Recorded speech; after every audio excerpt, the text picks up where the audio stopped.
Hi, how are you doing today? I hope you know how important you are. If you're new here, thanks for joining. And if you are a subscriber, thanks for coming back. If you like what you see, please give this a thumbs up and think of subscribing. That way I know to make more content this way for you. Today's Sewing Tuesday, I'm going to show you some tips for sewing on paper. So as you see, I have different mediums we are sewing on, and it's going to be fun. So come join us, and so we have different medium we are going to be sewing on, and it's a lot of fun. So let's get crafting. All right, so you got a new sewing machine. I'm going to show you some tips on how to sew on paper with your new machine. This is my Bernina. My other one that I normally sell on paper is actually at a friend's house. So we are going to use this. I don't normally like sewing on paper with this machine, but I do it now and then. Okay, so when you get your machine, turn it on. Your factory setting is 2.5. Okay, that is too small. You will wind up ripping your paper. So you want to play around with the dials. And for mine, and this is different on everyone's, you can see how it's going up versus down. And like with this one, I can make my zigzag a lot longer or a lot wider. It just, you can just play around. That's what I suggest. Play around. So mine has a lot of different types of stitches. We are not going to go over all of them, but one thing you want to do is look at your different stitches, okay? Let's move you over, get a better view. So most of these ones are ones that I would use. Mine also has like flowers and different things like this, and I would not really use these on paper.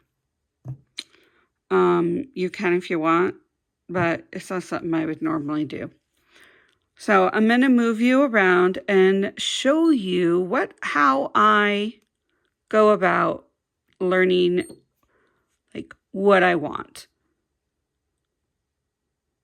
So hold on tight. Okay, so I have tons of different kind of paper near me.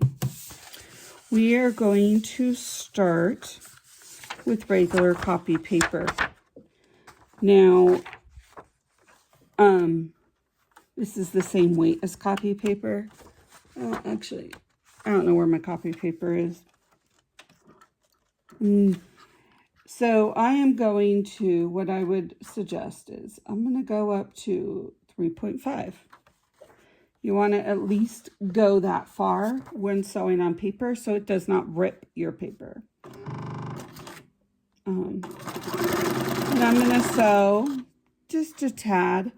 My other sewing machine has this is this number.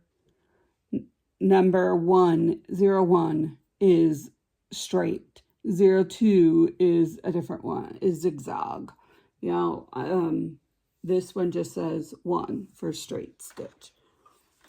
So I have my straight stitch. I sewed a little bit. It's 3.4. And I'm going to go a little bit further down. And I'm going to up that. We're going to go to 4.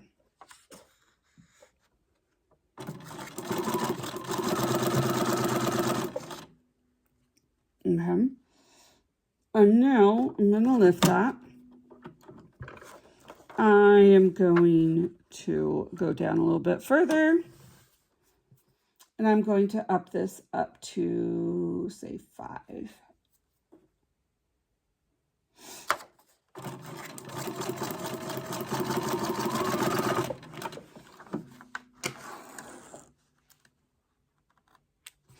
So on here, I would write 1. You know, this is row 1. These are all straight stitches. And then I would put, okay, this was 3.5. This was 4. This was 5. And so you have your, and see, that's still really tight. And I don't know if I'd really use that one. But then you have this one, which is better. Get you on the frame. It's a little better. And I personally like the longer one like this. So you have the ability to just look and decide which one. And I would keep this on the side going, oh, I like this. I have a single sheet of paper I want to add decorative stitch to add to a card. Now, okay, so next row, I would do the same thing with a zigzag. So this one is number 2. And I'm just going to start with, my zigzag starts at a smaller, point, 1.2, and then 3.7. So I'm going to do the same thing that I did before.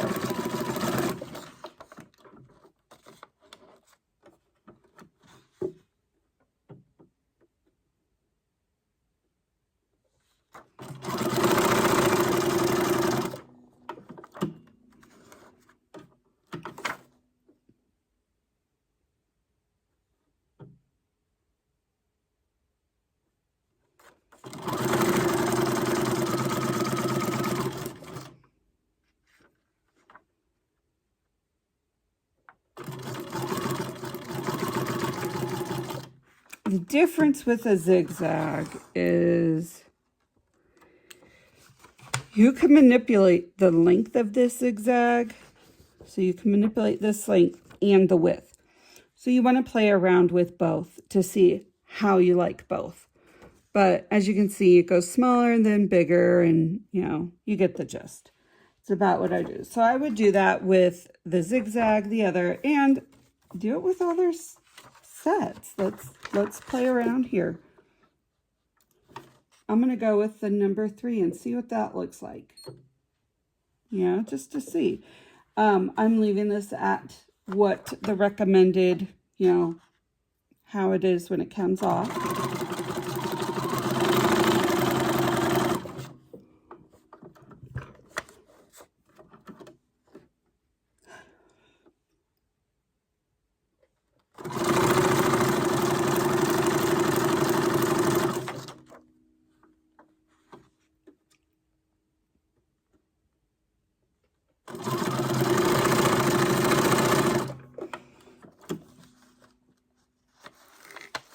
And then, as you can see, these are a little different. This is what it would originally be, right? And then you go into this. I personally, they're cute. I don't know. I don't know if I would use this on a fabric. Definitely, but probably not this. And you want to do the same technique with fabric. That way you have a starting point, and you can just look and go, oh, I want this. Okay, so you can do all these with paper, and then I would,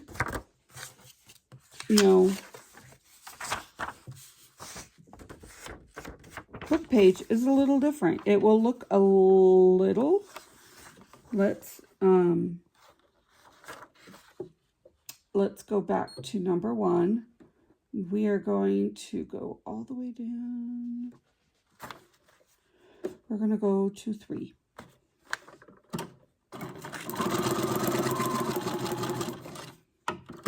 I'm going to pull this a little just so I know which is the difference. Okay, we're going to go up to 4. And then we're going to go to 5. Now, as I am doing this, I am realizing, you know what? Paper's a little harder because of the words. It's a little harder to see what the stitches look like.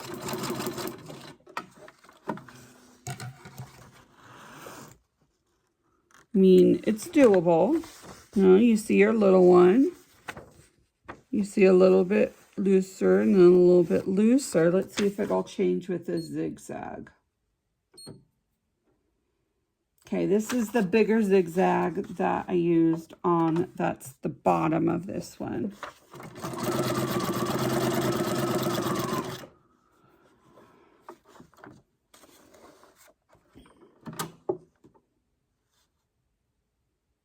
Let's make that go wider and upward. So it is a little bit easier to see. But there, you know, we can totally compare the two.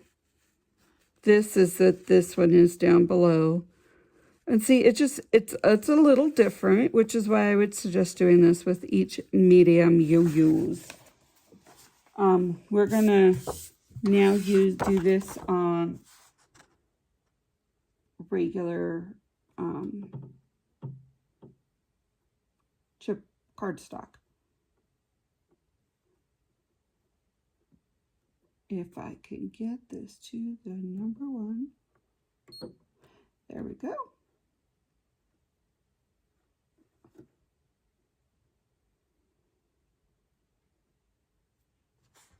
Okay, this is factory setting, which is your 2.5, right?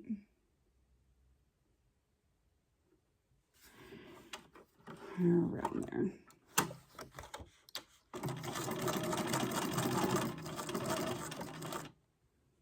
Okay, and now I'm going to go up to 3.5.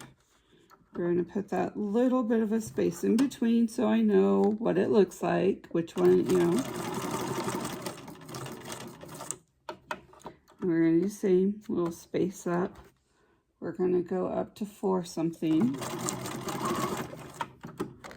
And now we're going to go all the way up to 5.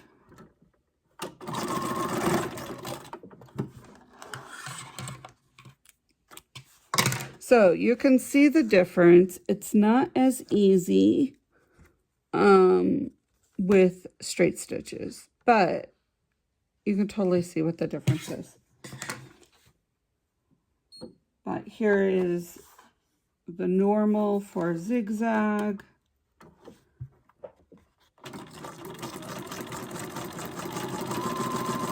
And I'm just going to mess with the zigzag a little bit and not put spaces between and see what that does.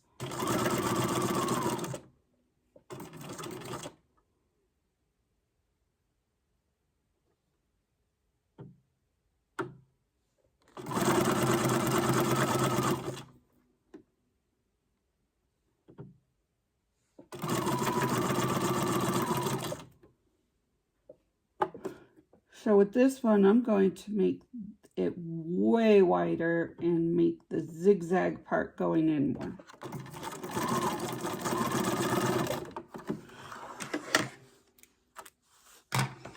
So as you can see, they are, they're different. This is why you would put a space in between, so you can tell which one's different, but it's good to know. And I would write as I go, okay, I did it this way, I did it this way, I did it this way on a separate piece of paper. And this is where I would literally just go and play with all the other stitches.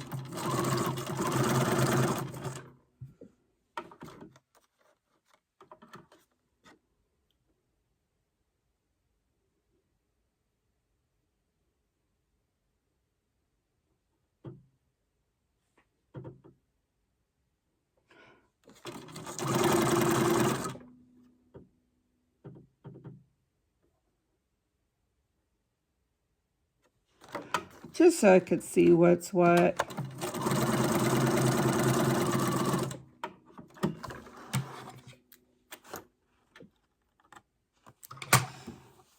Okay, we're gonna keep going on so I can show you different, what the different ones are.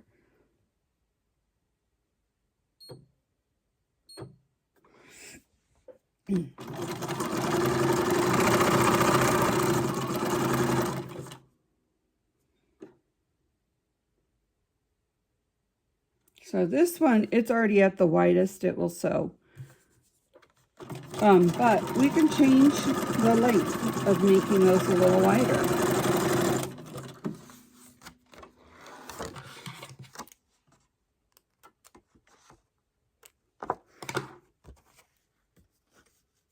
So here's this normal part.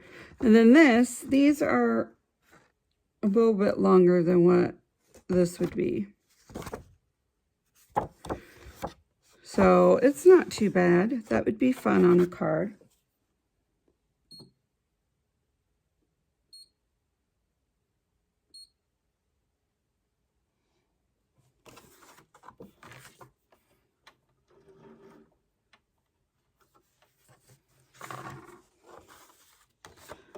And now we're going to do a couple more.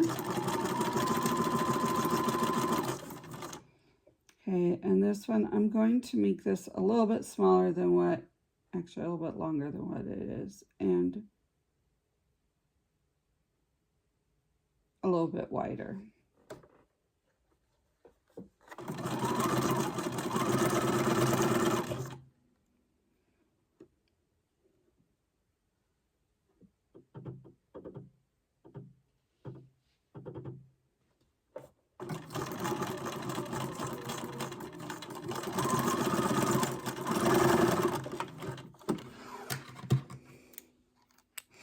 Okay, so you can see the difference again on how certain these are done. So I'm going to do one more, and this is called a blanket stitch in the quilting world. It's normally done on an edge. So what I'm going to do is sew this on an edge so you guys can see what it would look like, and then sew it regular. So I'm going to go on this edge going this way.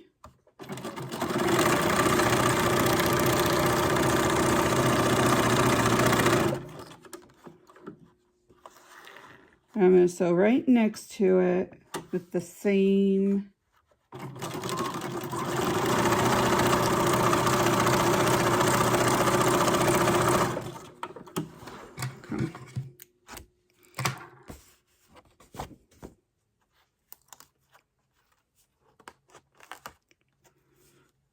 oh, I need that cut. There.